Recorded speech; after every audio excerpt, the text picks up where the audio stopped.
Morning students, today our topic is the Delhi Sultans, lesson number 3 from history, class 7th. आगे पढ़ते हैं. A closer look administration and consolidation under the Khaljis and Tughlaqs. Consolidation of A kingdom मतलब एक kingdom को एक consolidate foundation के लिए, एक मजबूत नींव के लिए दिल्ली सुल्तान्स को रिलायबल गवर्नर्स चाहिए थे और इनको एडमिनिस्ट्रेशन अच्छे लेवल पर चाहिए था. गवर्नर्स चाहिए थे जो इनके भरोसे वाले हों, इनकी बात माने और इन पे डिपेंडेंट रहें. लेकिन इनके पास एक ये रूल था कि इनको एरिस्टोक्रेट नहीं चाहिए थे. एरिस्टोक्रेट क्या होता है?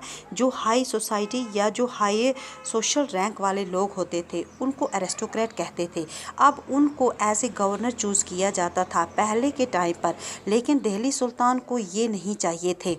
अब अल्तमिश ने क्या किया कि रिलायबल गवर्नमेंट एडमिनिस्ट्रेशन के लिए स्पेशल स्लेव्स को परचेज़ किया मिलिट्री सर्विस के लिए. लेकिन दिल्ली सुल्तान ने क्या किया कि इन्हीं स्लेव्स को हाई रैंक दे दी. मिलिट्री स्लेव्स को पर्शियन में कहा जाता है बंदगान. तो अल्तमिश ने इनको केयरफुली ट्रेन किया. ये जो स्लेव्स होते थे ये पूरी तरह से डिपेंडेंट होते थे, ये एरिस्टोक्रेट की तरह नहीं होते थे, यानी सुल्तान इन पर पूरी तरह से भरोसा कर लेते हैं.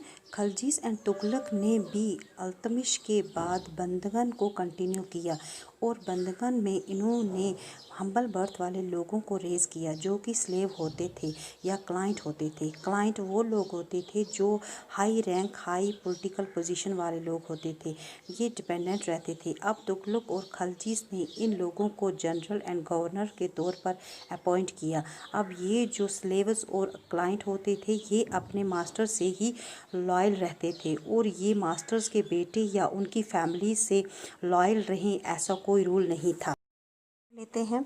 तो जो नया सुल्तान आता था उसका अपना स्लेव होता था. प्रॉब्लम ये आई कि जब न्यू मोनार्च आया यानी नया राजा आया उसके बीच में कन्फ्लिक्ट देखने को मिला, यानी पुराना राजा है या नया राजा है उनमें कन्फ्लिक्ट होता था क्योंकि उनके पास अपने अपने स्लेव्स होते थे. ऐसा हमने लास्ट चैप्टर में पढ़ा है. ये लोग स्लेव्स को अपॉइंट करते थे. इन्होंने बड़ा क्रिटिसाइज़ किया दिल्ली सुल्तान्स को, सभी सुल्तान्स को, क्योंकि जो लोग बेस स्लेव्स होते थे उनको हायर पोजीशन देने लगे, एरिस्टोक्रेट को ये हायर पोजीशन नहीं देते थे. तो इस चीज़ को ऑथर्स ऑफ पर्शियन ने क्रिटिसाइज़ किया क्योंकि ये जो तवारीख्स होते थे यानी इन के सजेशन देते थे और इनका सजेशंस माना भी जाता था और ये ज़रूरी नहीं था कि किन किन का सजेशंस माने, ये रूल नहीं था. Thank you for watching this.